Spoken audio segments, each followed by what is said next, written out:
संभाजी महाराजांनी या आपल्या तरुण पोरांच्या कपाळावरचा गंध टिकावा यासाठी लढणं पसंत केलं.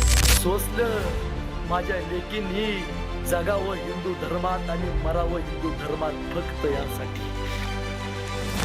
बलिदान झाला स्वाभिमानानं, तू सुद्धा तसा जग.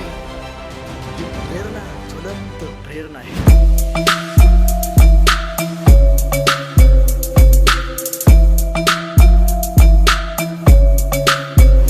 शंभूराजे छत्रपती झाले तसं कैक लोकांच्या पोटात दुखायला चालू झालं आणि संभाजीराजांचा मारण्याचा प्लॅन याच महाराष्ट्राच्या मातीत ठरला.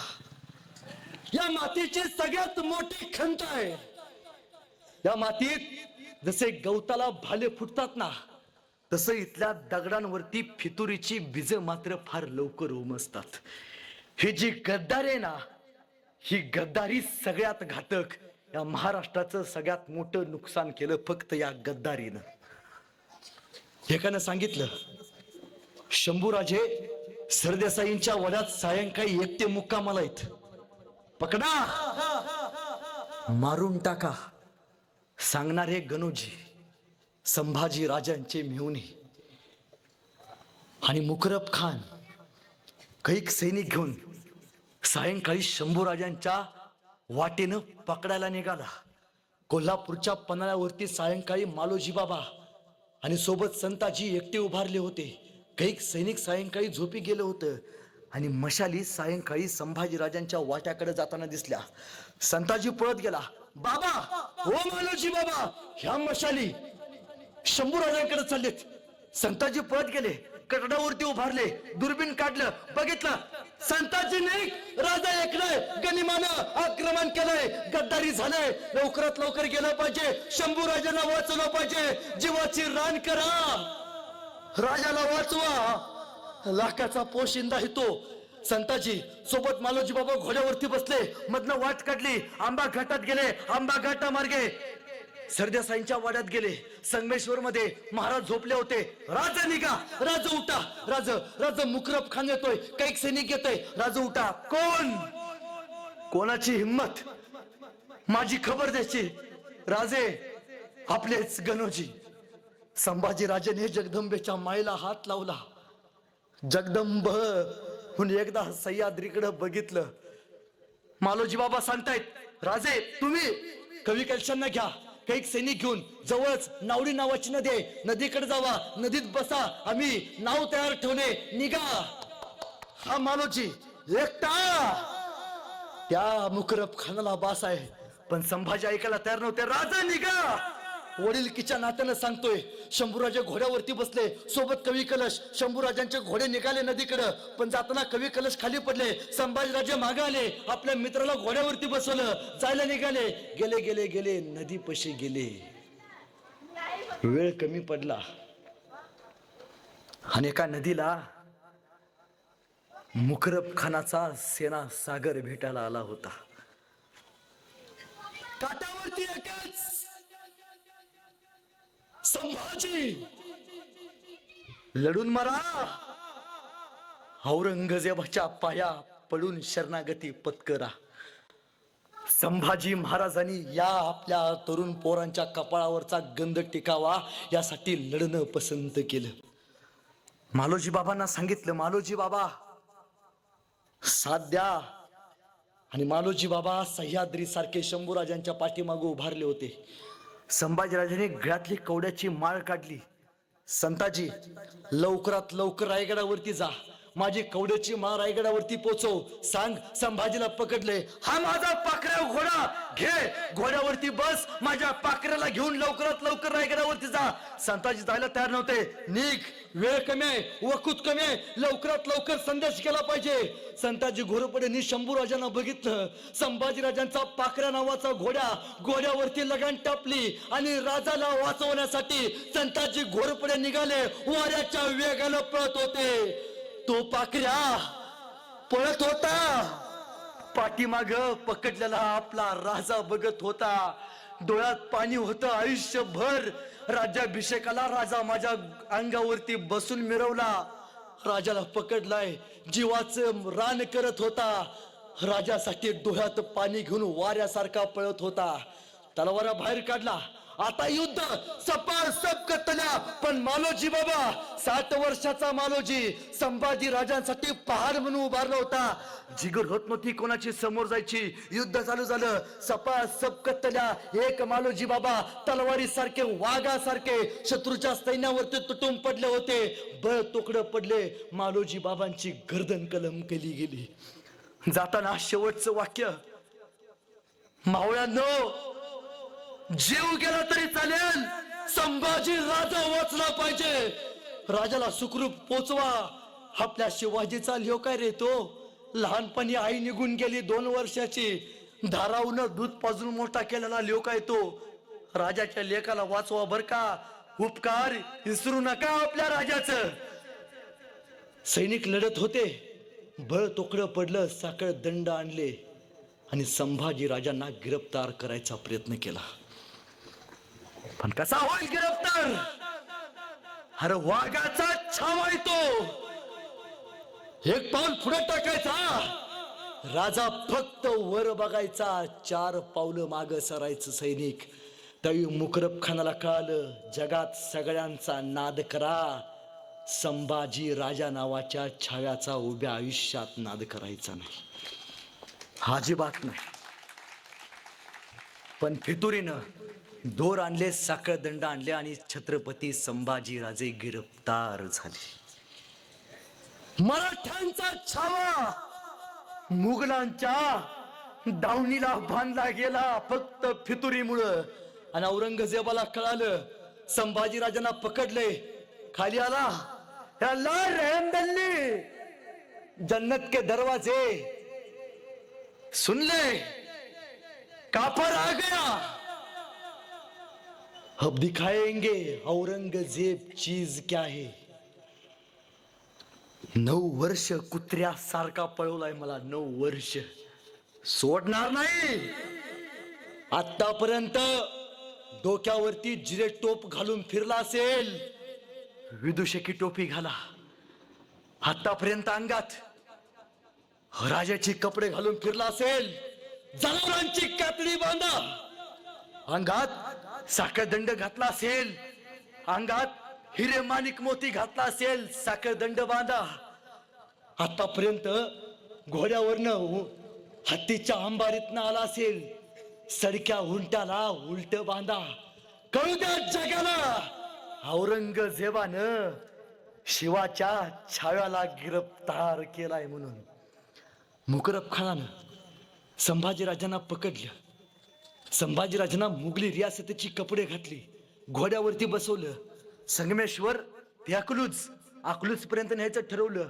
का हे अकलूज औरंगजेबाचं शहर, 40,000चा सेनासागर संभाजीराजांची वाट बघत बसला होता या अकलूज मध्ये.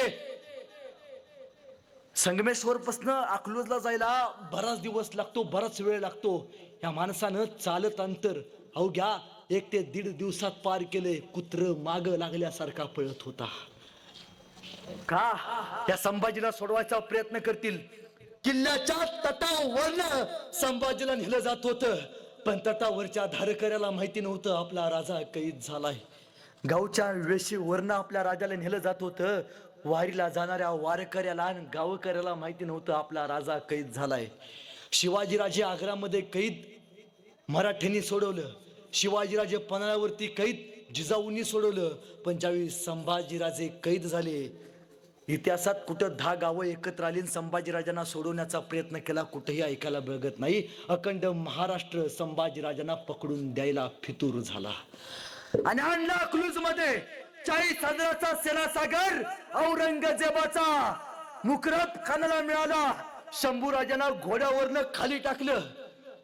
अंगात जनावराची कातडी नाचलेली बांधली, डोक्यावरती विदूषकाची टोपी घुंगरांची बांधली, अंगात साखळदंड बांधले, उंटाला बांधलं आणि वाजत गाजत निकाली धिंड. कोणीतरी यायचं, कसाय संभाजी. या औरंगाबादची लोक बघायला एकमेकाच्या डोक्यावरती, एकमेकाच्या खांद्यावरती, माळावरती, कसाय संभाजी. कोणीतरी यायचं, संभाजीराजांच्या अंगावरती थुंकायचं. कोणतरी यायचं दगड मारायचं, कोणीतरी यायचं तलवारीनं नक्षी काम करायचं. बघितला असता वाटला नसता मराठ्यांचा छत्रपती आहे, भूतासारखी अवस्था करून ठेवली होती. कोणीतरी यायचं त्या उंटाची शेपटी पेरगायचं, उंट थया थया थया नाचायचा, अंगातले साखरदंड टोचायचे, बोचायचे, जागोजागी रक्त रक्त रक्त. राजा झुकला नाही, औरंगजेबाच्या पाया अजिबात पडला नाही, उभा राहिला फक्त आणि फक्त या पोरांचा स्वाभिमान जागा राहावा यासाठी. महाराजांना बहादूरगडावरती आणण्यात आलं आणि औरंगजेबाला सांगितलं, हुजूर का पर आ गया. आणि औरंगजेब उठून उभा राहिला. 9 साल का था तब मुझे मिला था आगरा में, तब मैंने इसको पूछा था क्यों रे संभा तुम्हें हमारा डर नहीं लगता. तब इस 9 साल के संभा ने मेरे को जवाब दिया था, हमें किसी को डर नहीं लगता. अरे औरंगजेब, हमें किसी को डर नहीं लगता, लेकिन हमारी वजह से सबको डर लगता है. सच कहा था. खाली आला, नमाजाच्या रुकाता पडायला लागला. हे अल्लाह रहम दल्ली, जिसको देखने को सपना था कदमों में लाके खडा किया है. आणि खाली बसलेलं बघून शंभूराजे कवी कलशाला म्हणतात, कवी कलश ह्यो खाली येऊन बसलाय, ह्याच्यावरती सुचते का कविता. मरणाच्या दारात आहे, मृत्यूच्या जबड्यात आहे, तरी म्हणतोय सुचते का कविता. कवी कलश म्हणले, हो राजन राजन तुम हो साचे, क्या खूब लड़े हो जंग, देख के तुम्हारा तेज तखत त्यजता औरंग. और राजे तुम्ही काय लढला जंग, तुमचं ते शौर्य बघून औरंगजेब स्वतःच सिंहासन सोडून तुमच्या समोर येऊन गुडघे टेकून बसलाय. चोप. वरती येऊन बसला, पहिला प्रश्न विचारला, सच बता कौन कौन से सरदार थे रे तेरे साथ मेरे. आणि कडाडला राजा, ही सगळी माणसं आमच्या. चोप. दुसरा प्रश्न विचारला, संभा जिंदा छोड़ देंगे, स्वराज्य का खजिना किधर रखा है.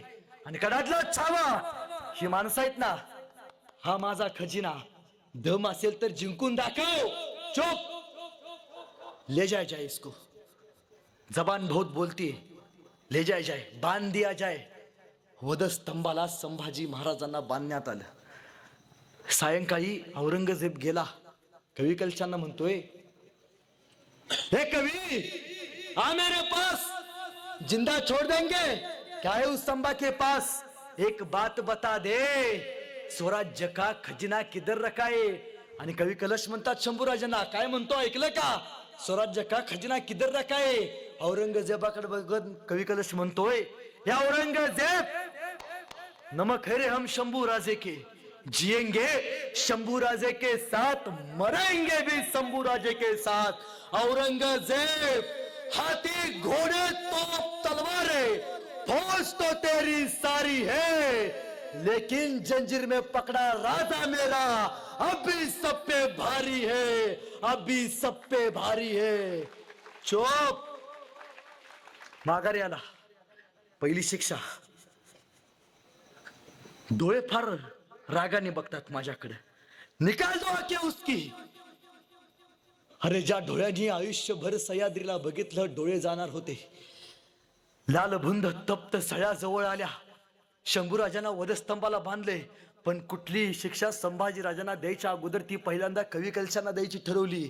का, मित्राला तडपडताना बघू द्या राजाला. पण स्वराज्याच्या बलिदानासाठी हे दोन्ही अमर सिंह गरजत राहिले, सहन करत राहिले. लालभुंद तप्त सह्या संभाजीराजांच्या जवळ आल्या. छावा डोळे मोठे करून औरंगजेबाकडे बघत होता. जवळ आला, कुपसल्यात आत गेला, भोबळा घेऊन बाहेर आला. डोळे उरले नव्हते, उरल्या होत्या कबीन खोपण्या, उग्र उग्र उग्र उग्र रक्त बाहेर काढणाऱ्या.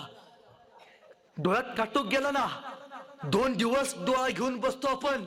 लालभुंद तप्त सळ्या आपल्या राजाच्या डोळ्यात घातल्या असतील, विंचवाच्या लवलव करणाऱ्या वेदना डोक्यात गेल्या असेल. किती किती सहन करावं एखाद्या माणसानं, किती झुकला असता, वाकला असता, आई शारामात जगला असता. सोसलं माझ्या लेकींनी जगावं हिंदू धर्मात आणि मरावं हिंदू धर्मात, फक्त यासाठी. आणि दुसरी शिक्षा सुनावली, काट दो, उसके कान काप दो. हापशी निघाली. ज्या कानानं आई साहेबांना ऐकलं, ज्या कानानं जिजाऊंना ऐकलं, ज्या कानानं हर हर महादेवाची गर्जना ऐकली, कान जाणार होते. जवळ आले, समशेर बाहेर काढली, साप करण्यात चालवली, कान पडले. ना डोळे उरले होते, ना कान उरले होते. फक्त फक्त या मातीसाठी बलिदान द्यायला श्वास रूपी देह. अरे कोणी सोसावं. महाराज मनोमन म्हणाले, आई 2 वर्षाची असताना निघून गेलीस ग तू सोडून. आबासाहेब लहान होतो, छत्रपती म्हणजे माहिती नव्हतं. त्या वयात एकटे सोडून गेला त्या संभाजीला. बघा ना तुमच्या संभाजीचा हाल काय केलंय. भूतासारख्या अवस्था केल्या हो तुमच्या संभाजीची. बोकडू सोला हो तसं सोललंय हो तुमच्या संभाजीला. कातड नाही ठेवलं आबासाहेब तुमच्या संभाजीच्या अंगावरती.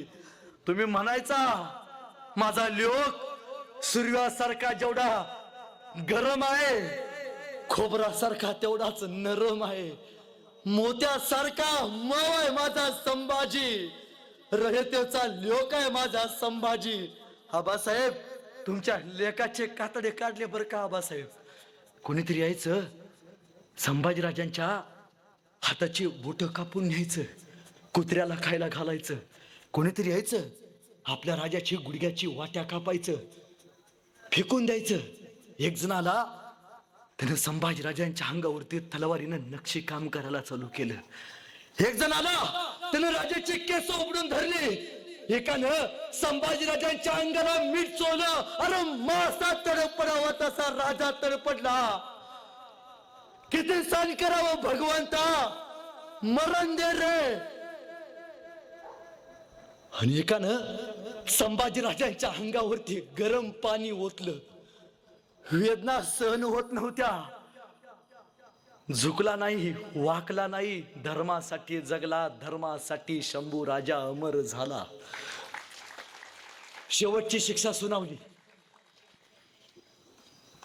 जबान बहुत बोलते, निकाल दो, संभा की जबान निकाल दो. हापशी आले. वधस्तंभाला आपला राजा बांधला होता. हनुमानाला सेंदूर फासावा, रक्तानं माकला होता आपला संभाजी राजा. बघितला असता वाटला नसता मराठ्यांचा छत्रपती आहे. 32 मनाच्या सोनेरी सिंहासनावरती चमकणारा छत्रपती रक्तात लाक माखला होता. हापशी जवळ आली. संभाजीराजांनी तोंड दाबून धरलं. हापशीने संभाजीराजांचं तोंड उघडायचा प्रयत्न केला. संभाजीराजांचं तोंड उघडायचा प्रयत्न केला, उघडे ना. अरे कसं उघडेल, वाघाच्या जबड्यात घालून हात मोजती दात. हे आमची अवकाश सांगणारा संभाजी राजा आहे तो. कसं उघडेल. हापशींनी संभाजीराजांसाठी युक्ती काढली. संभाजीराजांचं नाक दाबून धरलं. नाक दाबून धरल्यावरती श्वास गुदमरला. श्वास घेण्यासाठी तोंड उघडलं. सांशात घातली, जीभ बाहेर काढली, तलवार काढली, साप. ज्या जिभेनं आयुष्यभर जगदंब जगदंबचे बोल उमटले, ती खाली पडली होती. ती सुद्धा तयार नव्हती राजापासून वेगळं व्हायला. आणि दिवस आला 11 मार्च, फाल्गुन मध्य अमावस्या. लोक म्हणतात तो गुढीपाडवाचा दिवस, पण नाही. गुढीपाडवा हा पूर्वीपासून साजरा करत आलेला सण, जो संभाजी राजांनी सुद्धा साजरा केला. पण त्याच दिवशी मराठ्यांच्या वाट्याला गुढीपाडवा म्हणजे सुखाचा दिवस आणि संभाजी महाराजांचा मृत्यू म्हणजे दुःखाचा दिवस. सुख आणि दुःख मराठ्यांच्या वाट्याला 350 वर्ष झाली एकाच दिवशी आले. संभाजीराजांना परत घोड्यावरती बसवलं. फरफटत तुम्ही कधीतरी पुण्याला गेलात, ज्ञानेश्वर महाराजांच्या माऊली आळंदीत आपण दर्शन घेतो. त्या आळंदीपासून 20 किलोमीटर अंतरावरती भीमा, भामा, इंद्रायणी या 3 नद्यांचा संगम आहे. त्या संगमावरती वडू बुद्रुक तुळापूर नावाचं गाव आहे. पण दुर्दैव मराठ्यांचं तुळजापूर आणि तुळापूर याच्यातला फरक आजपर्यंत आम्हाला कधी कळाला नाही. तुळजा भवानीचं दर्शन घ्या, पण एकदा संभाजी राजाच्या तुळापूरला जावा.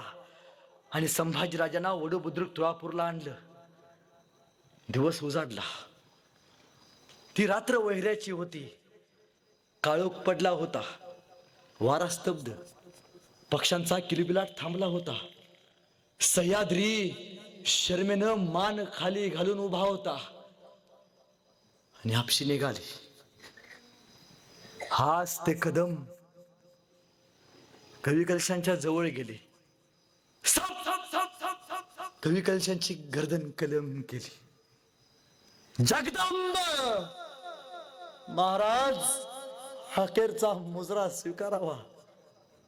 सांगा सह्याद्रीला, मराठ्यांना शेवटपर्यंत साथ दिली बर का कवी कलशानं तुमच्या शंभू राजाला. आणि आपशी संभाजीराजांच्या जवळ आली. राजाला, रक्तात माखलेल्या मराठ्यांच्या छाव्याला शेवटचं बघितलं. आणि आपशींना कळालं वाघ कसा असतो. कदाचित त्यांच्या क्षणभर डोळ्यात पाणी आलं असेल. रक्तात माखलेला संभाजी राजा बघितला असेल. तलवार बाहेर काढली. संभाजी राजांची गर्दन कलम केली. हा देह मातीमध्ये खाली पडला. शंभूराजांच्या तोंडाने एक वाफ निघाली. वाफेबरोबर माती आकाशात उंच उडाली. उडणाऱ्या मातीला संभाजी राजा सांगत गेला, सांगा आबासाहेबांना, तुमचा छावा मातीत नाही मेला, तुमचा छावा मातीसाठी मेला. अरे मातीत मरणारे कैक असतात, मातीसाठी मरणारे धर्मवीर संभाजी राजे असतात. हे सांगत गेला. औरंगजेब म्हणतोय, हमने पाव काट दे उसके, नहीं टेके उस संभाने घुटने हमारे सामने. हमने जबान काट दी उसकी, नहीं रहम की भीख मांगी उसने हमारे सामने. हमने आंख निकाल दी उसकी, नहीं झुकी आंख उसकी हमारे सामने. हमने गर्दन मांस दी उसकी, नहीं झुकी उसकी गर्दन हमारे सामने.